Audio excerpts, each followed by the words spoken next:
about like the players that will be involved in the league, and that was the headline grabbing thing that we covered on Sportsnaut too. Is that some of the familiar names that were drafted to the team so far? You mentioned Robinson Cano, Didi Gregorius, one of my personal favorites of all time, Bartolo Colon.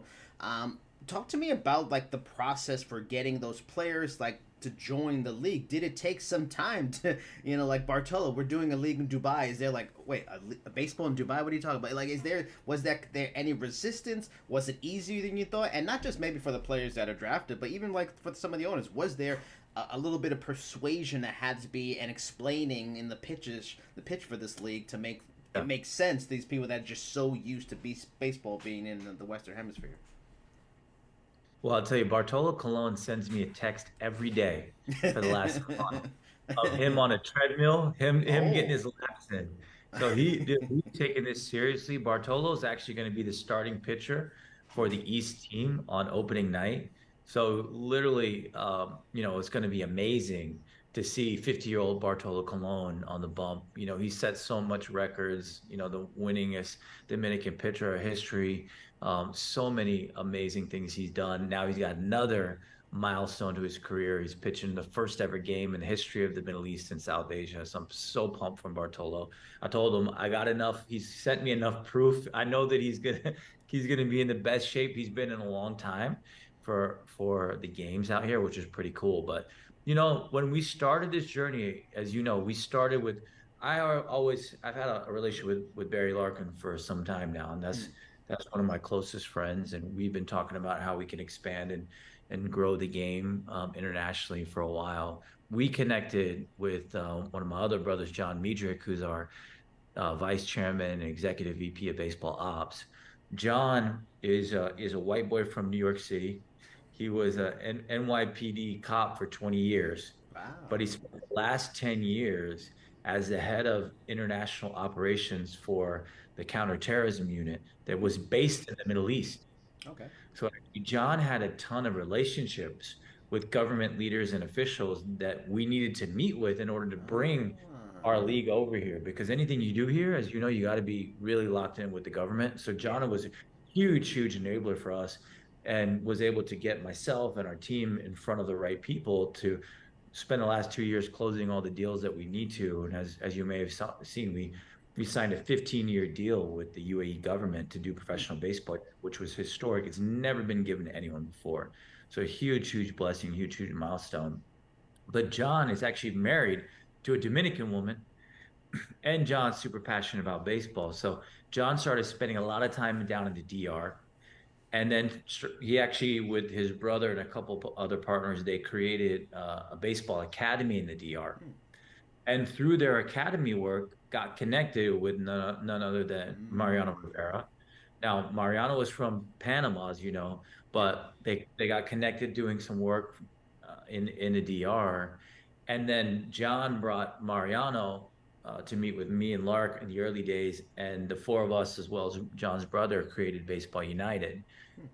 Then when we went to go out and said we want to bring on our first investment group, we want to be professional baseball players from Major League Baseball that actually not only bring credibility to the league, but also bring their expertise, bring their passion, bring a lot of intangibles that give opportunities to guys that typically could not be at the ownership level or have not been.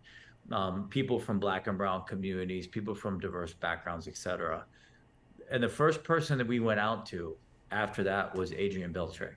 Mm. And and Adrian, obviously not only one of the best third basemen of all time, but one of the most respected guys of this generation, of his generation, as a clubhouse leader, as a business person, just as a human. So we really were intentional about making sure the guys we bring on are high character guys that got great, pedigree resumes, respect in the clubhouse. And Beltre was the top of our list. So and trying to close Beltray was probably one of the hardest sales that I personally had. I mean, I had because that dude is like, I mean, he's an amazing guy now that I know him, but he was like full poker face, no smile, no emotion during the meetings. I pitched him like my heart out the first couple times, and he was just like, no movement, no facial expression. But he was like, all right, let's meet again. I ended up pitching Beltre 6 times by myself. And then finally he said, okay, I want you to talk to my team. Of course, Adrian Beltre, he has an amazing financial team, advisory team, legal team. They put us through the gauntlet. I mean, we had to go through so much diligence, so many documents, so much back and forth. But after a few months, we closed Beltray. And then honestly, once we closed Beltray, then dominoes started to fall. Then we got Elvis Andrews on board, who played with Adrian with the Rangers when they went to the World Series.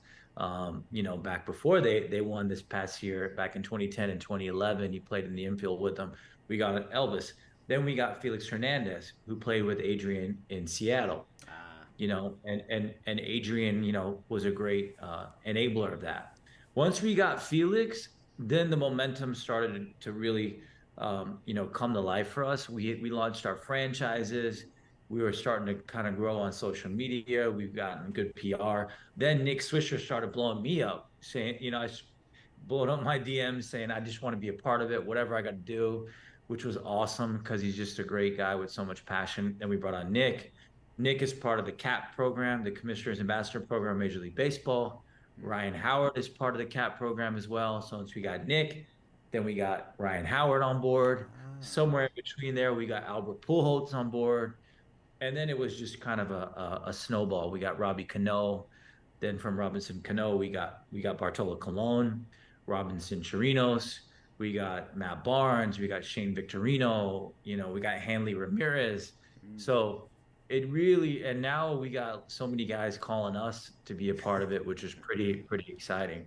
But like, if I had to pick one that was obviously Mariano and Lark starting it was huge, but getting Beltre to come on board was a Yeah. huge milestone for the league because I think that's what really propelled us to be able to get everybody else.